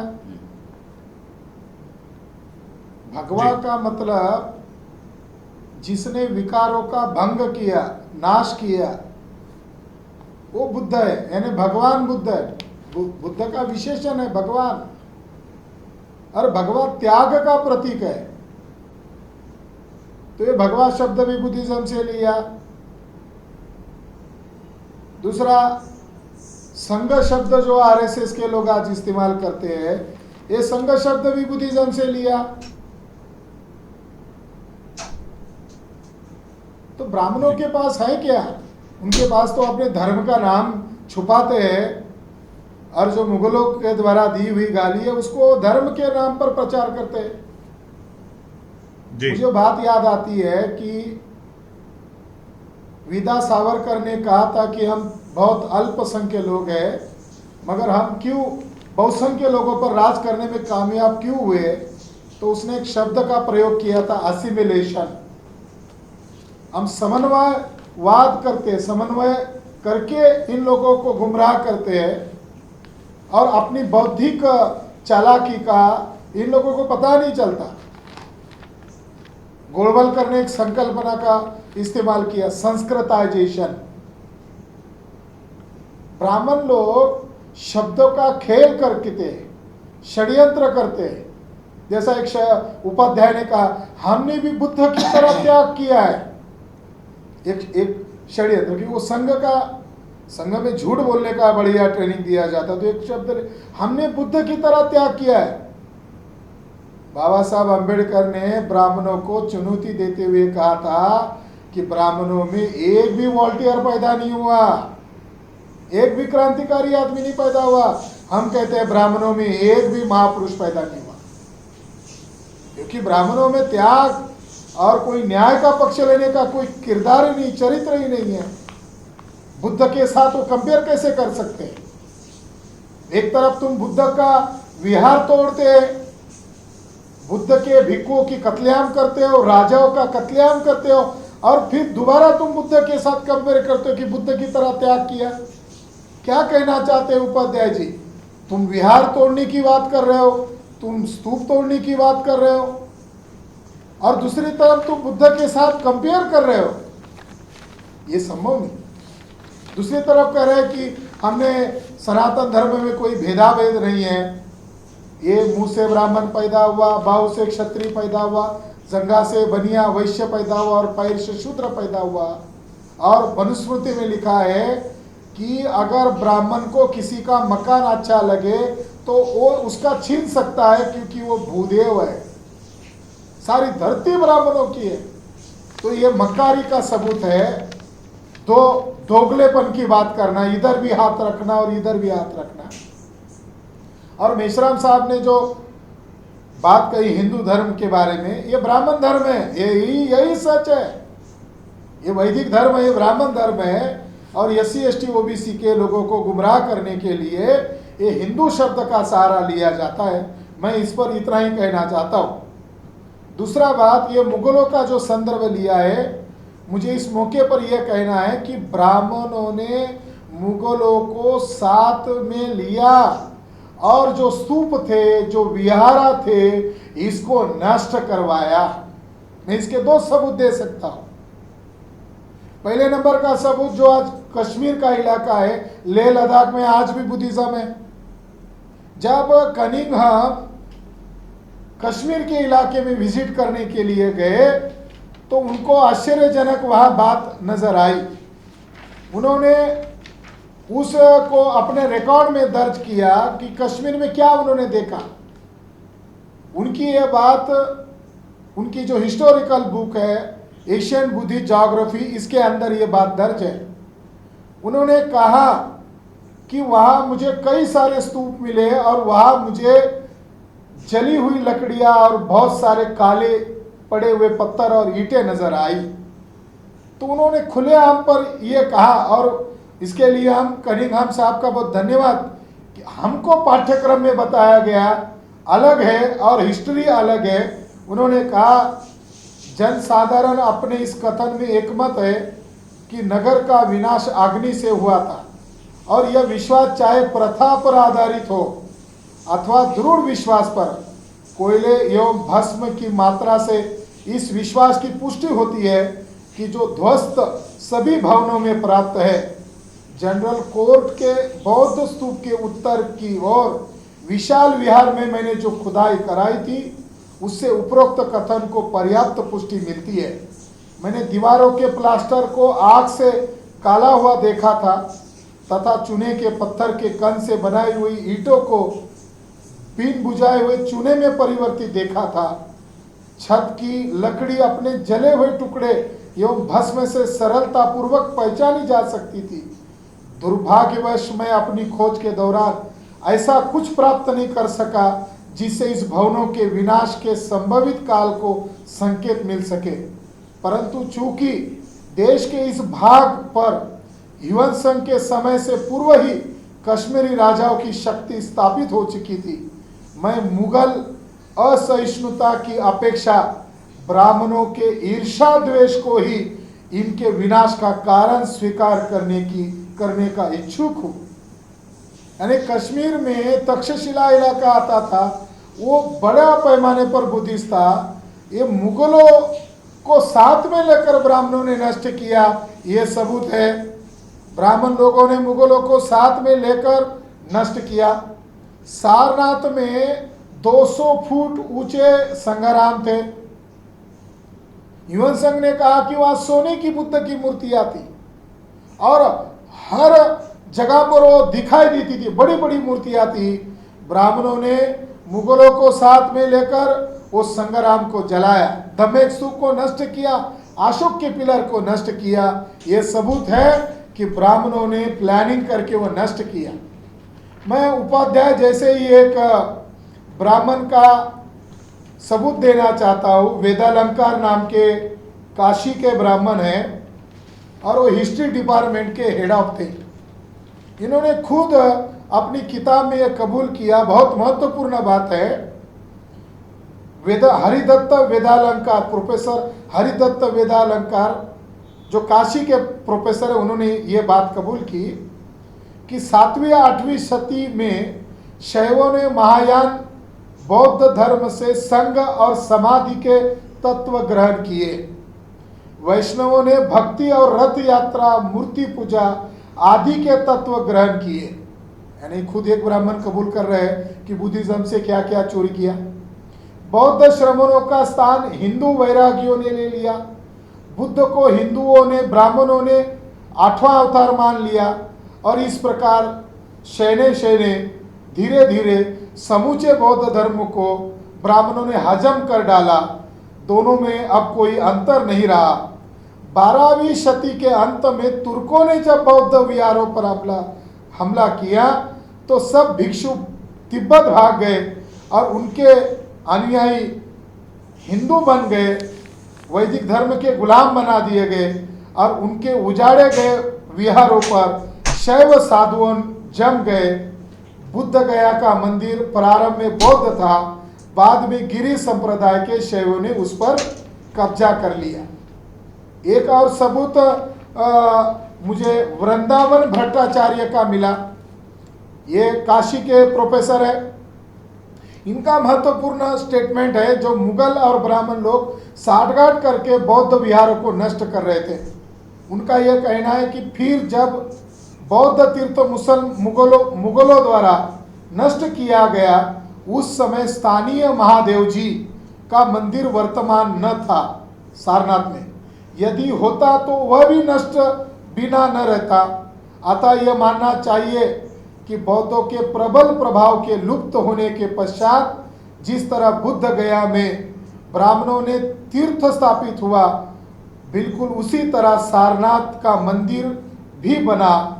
सारनाथ शब्द का अर्थ मृगधिपति होता है और मृगधिपति ये जातक कथा में भी दर्ज है। ब्राह्मणों ने स्थानीय प्राचीन स्मृति का अनुसरण करके बौद्धों के त्रिरत्नों को धम्म ठाकुर के रूप में स्वीकार किया और उसी प्रकार मृगाधिपति अथवा बुद्ध भगवान को सारनाथ महादेव नाम से पूजने लगे। यह पूजा कब से आरंभ हुई इसका निश्चित करना कठिन है। कहा जाता है कि काशी के निकट सारनाथ बिहार उन्नतशील बौद्धों का प्रधान स्थान था। कदाचित कुमारिल भट्ट के उत्तेजना से ब्राह्मणों ने सारनाथ विहार को अग्नि से भस्मीभूत किया। कनिंघम, कीटो, टायस आदि ने इस स्थान की अधजली धातु और जले हुए स्तूप को निकाला है। ये मैं ये कोट इसीलिए किया कि तुम हमें आरोप लगाते हो कि तुम ये फूट पालने वाला काम करते हो। बुद्ध धर्म को नष्ट करने के लिए तुमने मुगलों का सहारा लिया और यहाँ के बौद्ध विहारों को नष्ट किया। ये जो प्रोफेसर है, ये पंडित है, ब्राह्मण है, ये कहते हैं कि सारनाथ में अगर तुर्कों और मुगलों ने बुद्धिस्ट मॉन्यूमेंट्स को नष्ट किया तो एकमात्र महादेव का मंदिर कैसे रहा। तो वो खुद कबूल कर रहे हैं कि जब बुद्धिस्ट विहारों को नष्ट किया तब जाकर आपने उस पर कब्जा करने के लिए वहाँ महादेव का सहारा लिया, जैसे आज तुम सहारा ले रहे हो। मुझे कहने का तात्पर्य यही है कि ब्राह्मण धर्म को बचने के लिए यही अवैदिक पात्रों का वह सहारा लेते।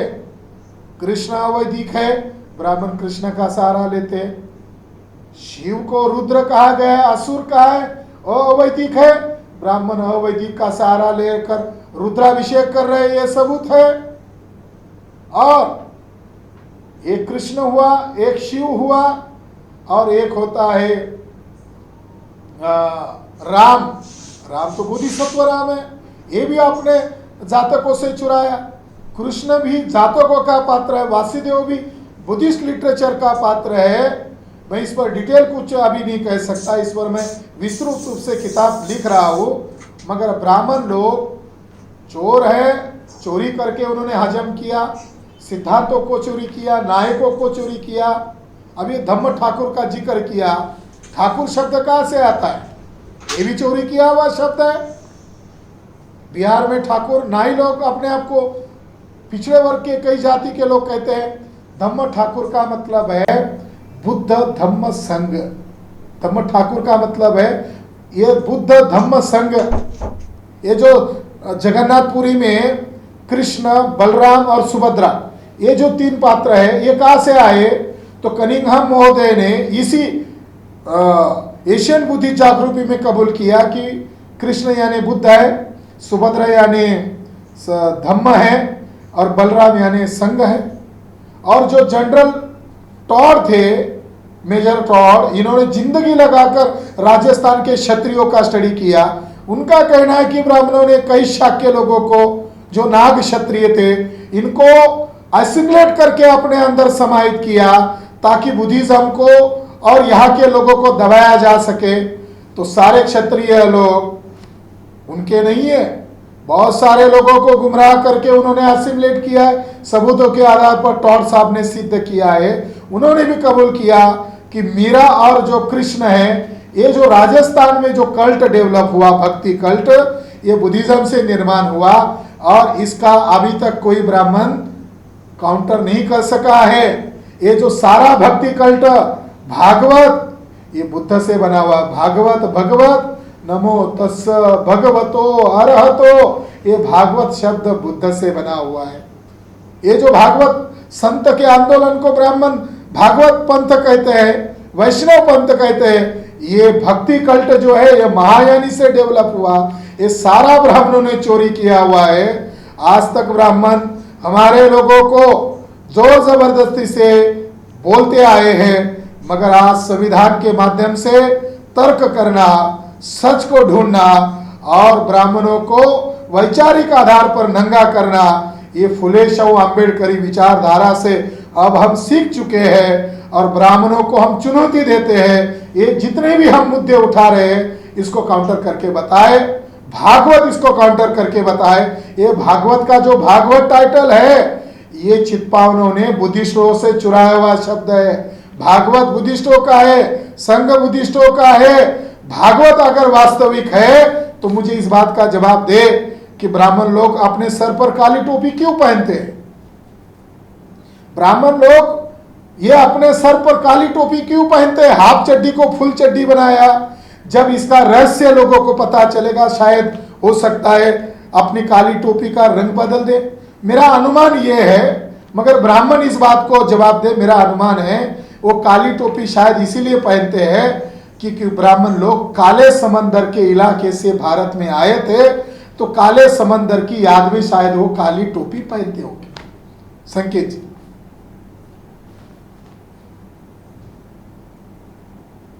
मेश्राम साहब शायद इस पर कुछ कहना चाहते हैं।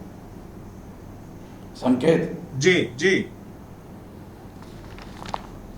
मैं 2-3 बातें कहना चाहता हूँ। जी। एक जगह उपाध्याय जी कहते हैं कि आप तोड़फोड़ करने का काम कर रहे हो, जी। फूट डालो और राज करो का जो कोशिश अंग्रेजों ने किया था, मुगलों ने किया था, और उसी तरह से फूट डालने का काम कर रहे हो। जी। तो मैं आपको ये इस संदर्भ में बताना चाहता हूँ कि वर्ण व्यवस्था का निर्माण मुगलों ने नहीं किया, वर्ण व्यवस्था का निर्माण मुसलमानों ने नहीं किया, वर्ण व्यवस्था का निर्माण अंग्रेज़ों ने नहीं किया, वर्ण व्यवस्था का निर्माण क्रिश्चियनों ने नहीं किया। वर्ण व्यवस्था का, जाति व्यवस्था का, अस्पृश्यता का, शूद्रत्व ओबीसी के ऊपर थोपा गया, महिलाओं को दास बनाया गया और एंटी डीएनटी विजेएनटी के लोगों को बहिष्कृत किया गया, आदिवासियों को जंगलों में रहने के लिए मजबूर कर दिया गया। ये सारा का सारा षड्यंत्र ब्राह्मणों ने किया जी। इसमें उन लोगों का कोई रोल नहीं है। जब अंग्रेजों ने हिंदू और मुसलमान 2 टुकड़े किए, मगर ब्राह्मणों ने तो 6000 जाति के टुकड़े बनाए। अगर संख्या के हिसाब से ये देखा जाए तो ब्राह्मण 3000 गुना अंग्रेजों से ज्यादा खतरनाक विदेशी लोग हैं। इस बात को इस संदर्भ में मैं कहना चाहता हूं। जी। दूसरी एक बात और है, जो एक जगह उन्होंने ये कहा है कि जज नहीं खरीदा गया, वामशाद को खरीदा गया है।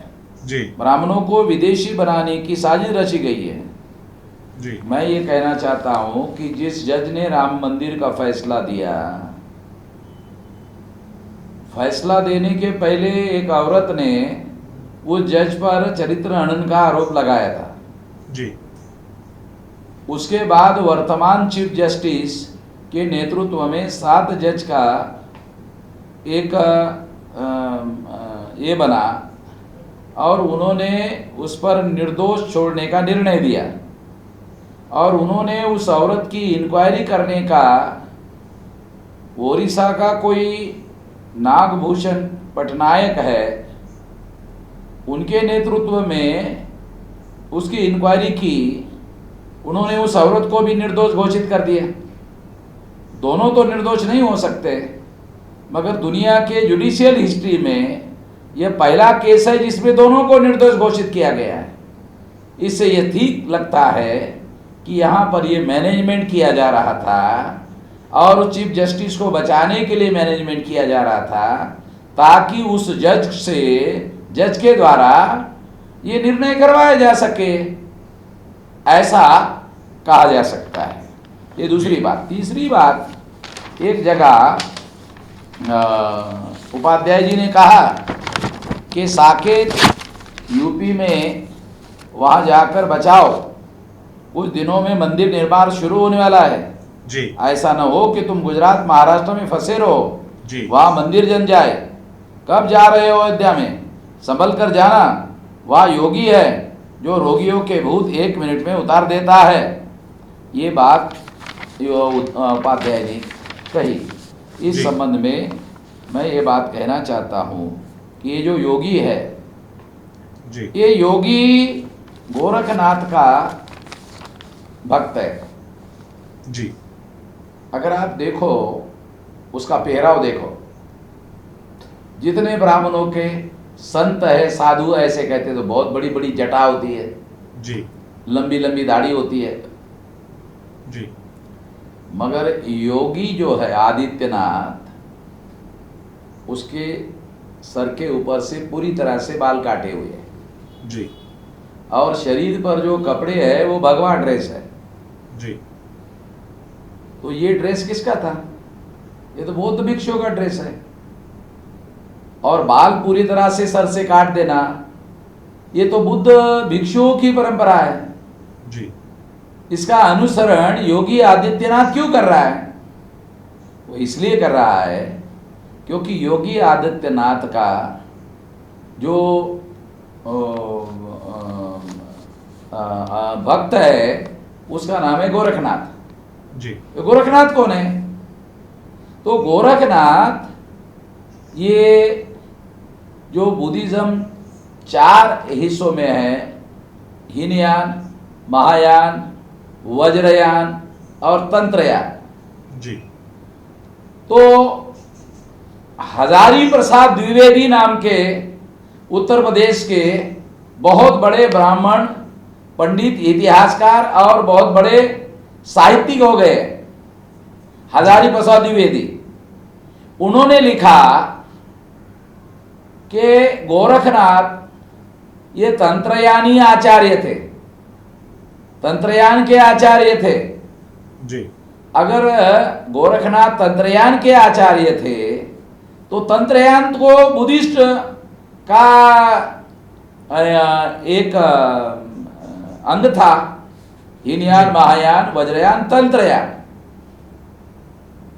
तो वो बुद्धिस्ट की शाखा थी जी और बुद्धिस्ट की शाखा होने की वजह से गोरखनाथ के जो भक्त आदित्यनाथ, योगी आदित्यनाथ है, ये अपने बाल को पूरी तरह से काटना पड़ता है नियम के अनुसार। उसकी दीक्षा है, वो दीक्षा में पूरे बाल साफ करना पड़ता है। जी तो ये जो दीक्षा है, ये तो बौद्ध भिक्षुओं की दीक्षा होती थी, भगवा ड्रेस पहनने का भी। और वो आज भी गोरखनाथ के भक्त के तौर पर योगी आदित्यनाथ के अंदर दिखाई देता है। ये योगी भी तुम्हारा नहीं है, ये योगी भी तुम्हारा नहीं है। तुम सारा का सारा धंधा उधारी पर चला रहे हो। और जी। कहा जाता है कि उधारी का दुकान ज्यादा देर नहीं चलता, मगर तुम लोग उधारी पर अपना दुकान चला रहे हो। जी तो ये समझने की बात है, उधारी पर दुकान नहीं चलाया जा सकता है। ये मैं इसके संबंध में कहना चाहता हूं। और आखिरी बात मैं कहना चाहता हूं जी कि आप इस सिद्धांत पर यकीन करते हो, जिसकी लाठी उसका भैंस, और उसके आधार पर तुम्हारा काम चल रहा है। जी तुम्हारा काम कोई एविडेंस पर नहीं चल रहा है, तुम्हारा काम विवेक पर नहीं चल रहा है, तुम्हारा काम तर्क पर नहीं चल रहा है, तुम्हारा काम दलील पर नहीं चल रहा है। तुम्हारा काम जिसकी लाठी उसकी भैंस, इस पर चल रहा है। और जी। दुनिया में जिसकी लाठी उसका भैंस वाला जो सिद्धांत है वो जानवरों का है। जंगल का कानून होता है ना, जी जंगल में जो ताकतवर होता है वो छोटे जानवरों को मारकर खा जाता है। जी तो जंगल का कानून है। तो तुम जो कानून पर अमल कर रहे हो वो तो जंगल का कानून है। तो तुम खुद ही अपने को जंगली मान रहे हो। जी तो ये मानने वाली बात नहीं है, ये मानी नहीं जा सकती है। ये बात मैं आखिरी तौर पर इतना ही कहना चाहता हूँ। जी विलास खरा जी, इस पर आपकी अगर कुछ विशेष टिप्पणी है तो वो कह सकते हैं। और एक प्रतिक्रिया है, और एक प्रतिक्रिया उपाध्याय जी की है, वो ये कि वो ये इस बात से इनकार कर रहे हैं कि वो आरएसएस से जुड़े हैं या आरएसएस के साथ उनका कोई संबंध है। नहीं, ये बहुत ज्यादा महत्वपूर्ण नहीं है संकेत जी। वो जो पोस्ट में लिख रहे हैं वो सारी आरएसएस की विचारधारा है। जी जी जी। इसलिए भौतिक रूप से हम कोई रसीद थोड़ी मांग रहे हैं उपाध्याय को कि आप हमें रसीद दिखाओ, या हम कोई रसीद दिखा रहे हैं उपाध्याय को। वो आरएसएस जिस विचारधारा का प्रचार प्रसार करते हैं उसी विचारधारा का वो प्रचार कर रहे हैं, उसी से प्रमाणित हो जाता है। उसको और ज्यादा प्रमाणित करने की कोई खास जरूरत नहीं है। जी जी विलास खरा जी, मैं ये कहना चाहता हूँ, आखिरी एक दो बातें। हाँ, उनकी एक प्रतिक्रिया धमकी भरी है। उन्होंने कहा जज नहीं खरीदा गया, बामशाद खरीदा गया। जी, ब्राह्मणों को विदेशी बनाने की साजिश रची गई, फिर भी कोशिश कर लो, राम मंदिर बनने से रोक सको तो रोक लो, लेकिन बच के रहना, बाबरी की तरह टूट फूट मत जाना। जी, धमकी दे रहे। तो ये उपाध्याय जो है ये धमकी दे रहा है, बाबरी की तरह टूट फूट मत जाना। ये उनको मालूम है, उन्होंने कांग्रेस का सहारा लेकर विश्व हिंदू परिषद बजरंग दल के लोगों ने वो तोड़ा था भीड़ के द्वारा।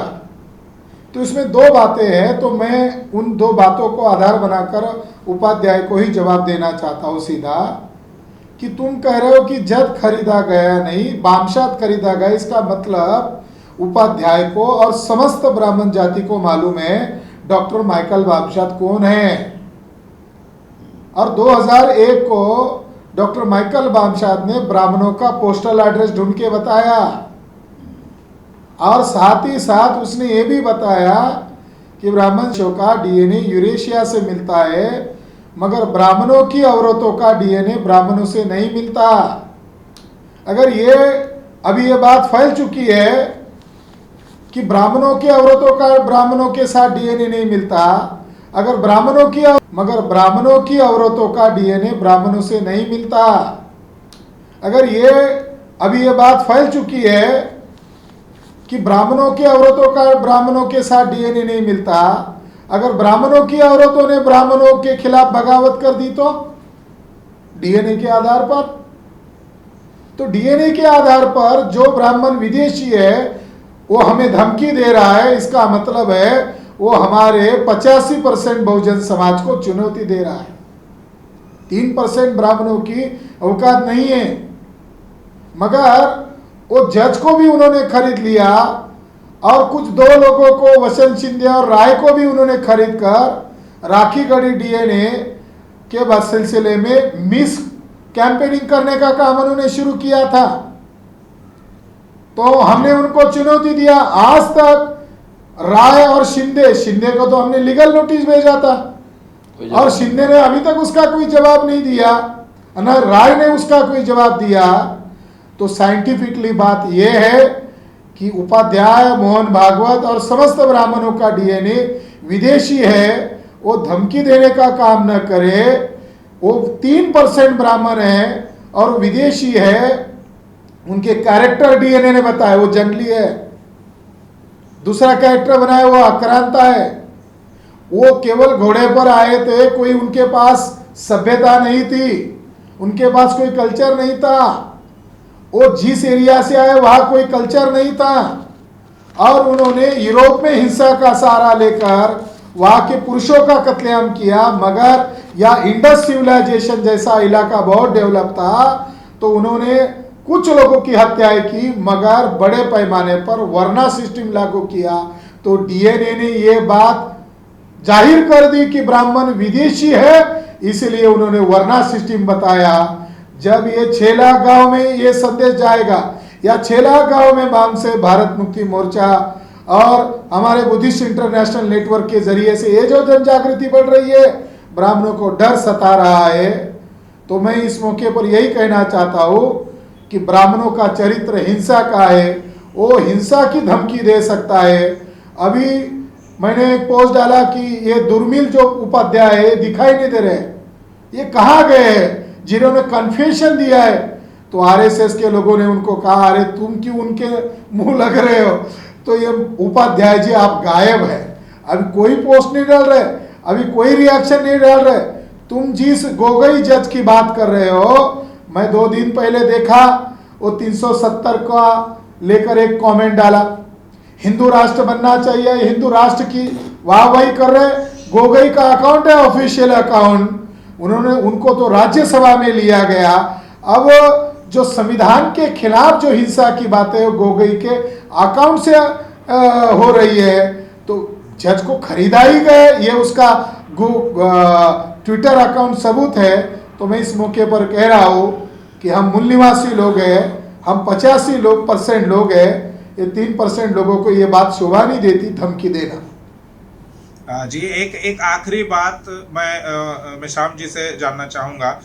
उपाध्याय जी ने जो कमेंट की है वो ये है कि साकेत यूपी में वहाँ जाकर बचाओ, कुछ दिनों में मंदिर निर्माण शुरू होने वाला है, ऐसा ना हो कि तुम गुजरात और महाराष्ट्र में फंसे रहो और वहाँ मंदिर बन जाएगा।